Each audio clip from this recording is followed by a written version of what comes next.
जय गुरुदेव। समय का संदेश। सुमिरन भजन करने से पहले और बाद में क्या करना चाहिए? सुमिरन करने से पहले क्या करना चाहिए? सुमिरन भजन करने से पहले बंदगी करनी चाहिए। बंदगी किसको कहते हैं? बंदगी कहते हैं जैसे पाँव छूना। कुछ लोग कहते हैं पाँव छूते हैं, कुछ लोग कहते हैं चरण वंदन यानी चरणों को प्रणाम।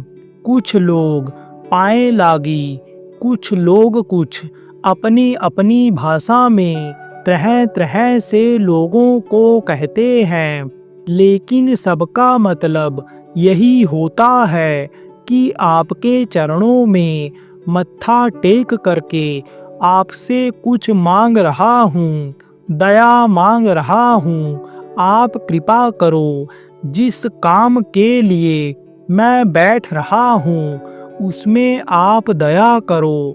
तो सबसे पहले गुरु की वंदना की जाती है, गुरु से विनती की जाती है, गुरु की बंदगी की जाती है, गुरु के रूप को याद करके किया जाता है।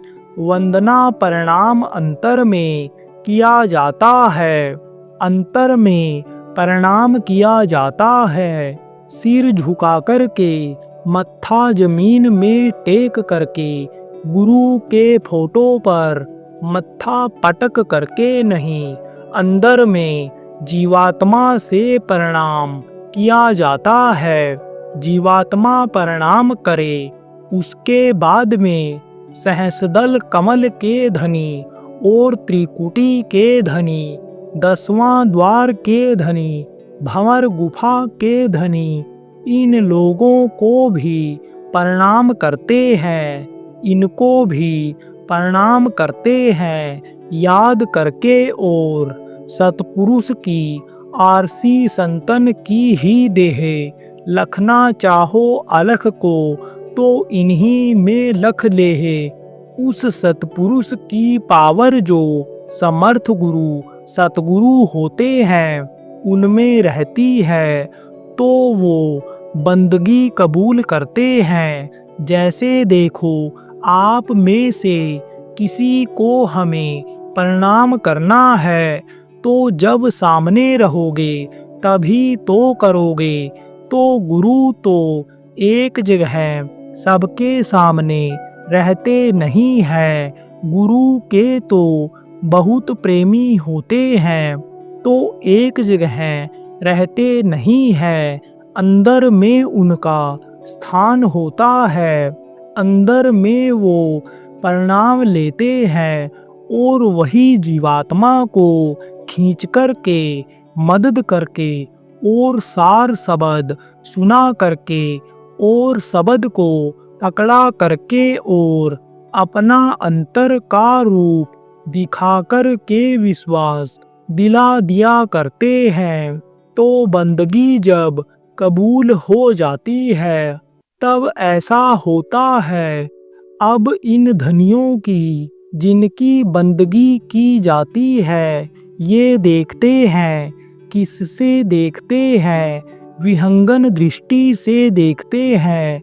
विहंगम दृष्टि किसको कहते हैं? जैसे आप देखते हो तो आपके इन आँखों से देखने की सीमा कम है, अंदर में जो जीवात्मा पड़ी हुई है इसकी भी सीमा है। ये शुरू में एकदम से नहीं देख लेती है ऊपर, इसकी पावर जब बढ़ती जाती है तब ये वहाँ पहुँच पाती है, और जब ये वहाँ पहुँच पाती है तो इसमें भी वही पावर हो जाता है जो उसमें है। तो वो अपनी विहंगम दृष्टि से नीचे देखते रहते हैं कि हमको कौन कौन प्रणाम कर रहा है।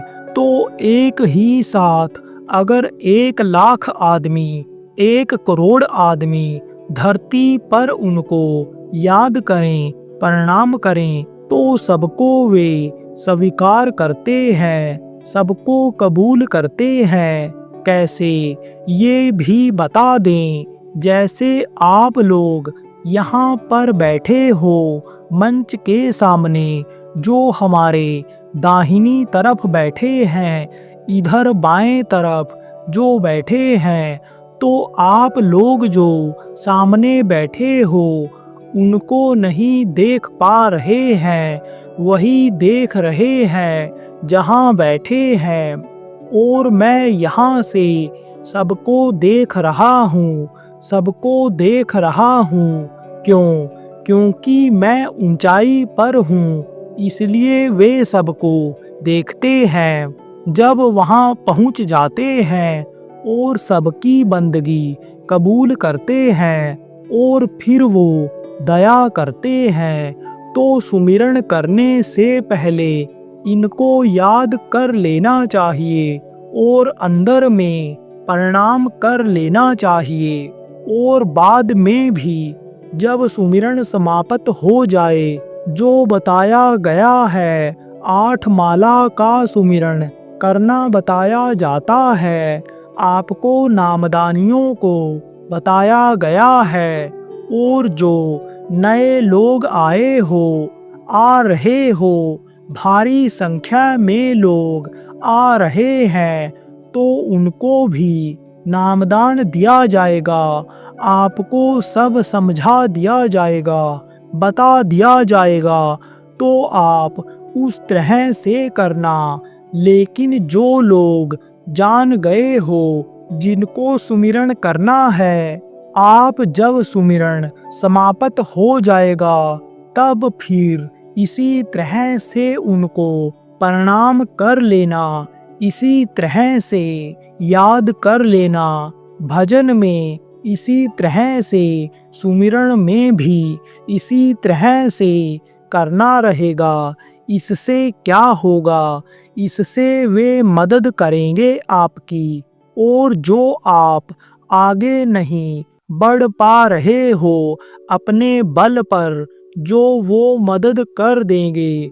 और नहीं भी मदद करेंगे तो वो बाधा नहीं डालेंगे, वो दरवाज़ा खोल देंगे। देखेंगे कि भाई ये गुरु भगत है, गुरु के आदेश का पालन करता है।